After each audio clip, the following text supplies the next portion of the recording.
Hello students. Today we are going to discuss about date and time functions in PHP. So let's see the first function here, date underscore default underscore time zone underscore set. So this is the function which is used for setting the local time zone.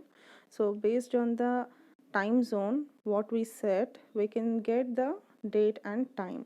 Okay, so here this date default time zone set function holds a single parameter, that is the time zone name, and this must be of type string. So string means we must enclose the characters in double quotes. Okay, so the main theme of this function is to get the date and time relative to the local time zone. So for example, we can set the time zone like this: date default time zone set, and in the braces we are just mentioning Asia or Kolkata, so that must be enclosed in double quotes. So in this way we can set the time zone.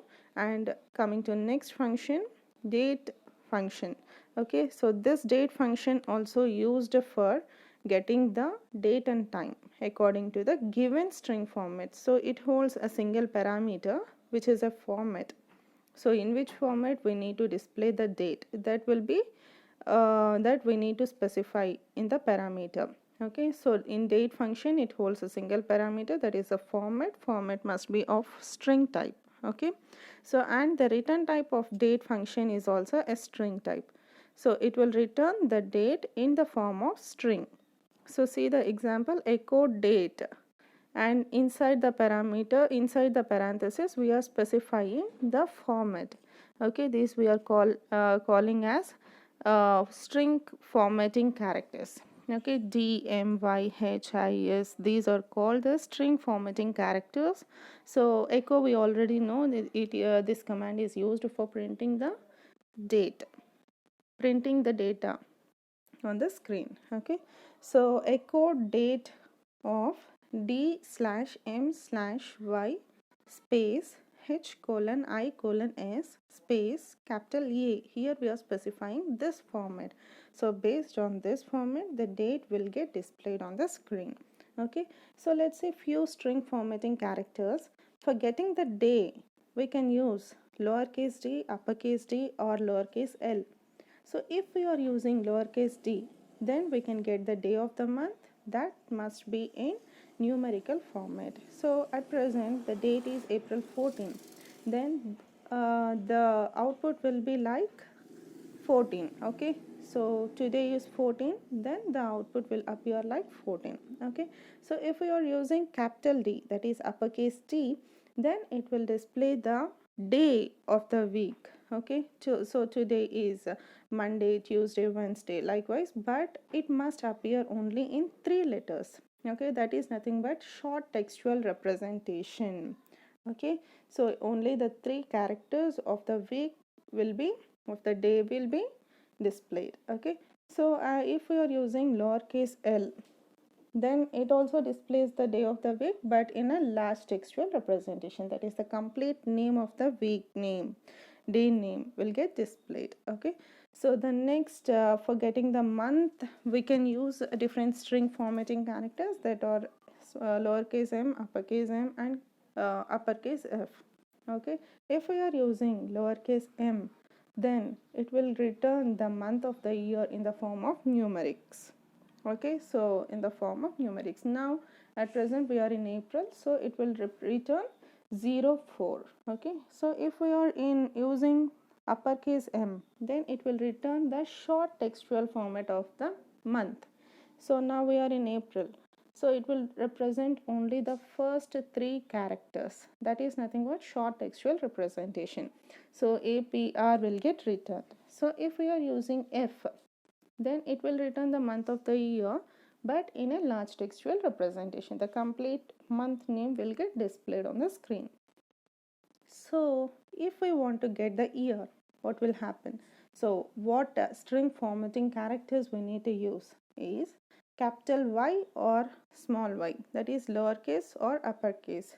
So if we are using uppercase Y, then what will happen? It will return the 4-digit year.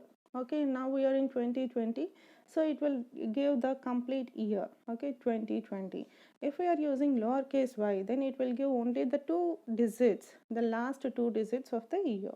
Okay, so next, for getting the hours, we can use lowercase h or uppercase h. If we are using lowercase h, it will give the 12 hours format of the hours. Okay, if we are using uppercase h, then it will return the hours in 24 hours format. Now for getting the methods, we can use lowercase I. For getting the seconds, we can use lowercase s. So, and what about A and capital A? So that will represent the antimeridian and prime meridian. So that can display in lowercase or uppercase. If we are using lowercase A, then it will return AM or PM as I shown here. So this will appear in lowercase. So if we are using capital A, that is uppercase A, then it will return in uppercase AM or PM. Okay, so next function is time function. So this time function will not hold any parameters. That's why we are displaying here void. What is this void? Void is nothing but empty. So, and what is this colon int? So this colon int represents the return type of time function. So let's see the description of the function. It returns the time in seconds since January 1, 1970. So from January 1, 1970 until now, how many seconds consumed, that will get returned. Okay, if we are using time. So the time function will return integer type of data, that too the number of seconds since January 1, 1970. So see the example, echo time. So it will simply return the time in seconds. So we can create the date based on the seconds also. So how? By using the date function, but with, so before we saw the date function with single parameter, that the single parameter is the format. Format alone we are specifying. So based on the format, it is displaying the current date, right? So if we want to display the date based on time, then what we have to do? In the date function itself, we need to specify the second parameter as time function. So time function returns the seconds, right? So based on the seconds, the date will get created based on the given format. Okay, the first parameter is format and the second parameter is time function. Time function will return the seconds. So based on this seconds, the date will be created based on the format.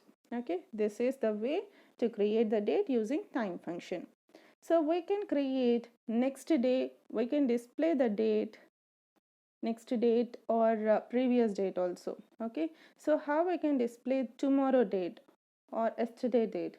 So if we want to display the tomorrow date, then what we have to do? The date function with two parameters. The first parameter is as usual, that is format, and the second parameter is time function.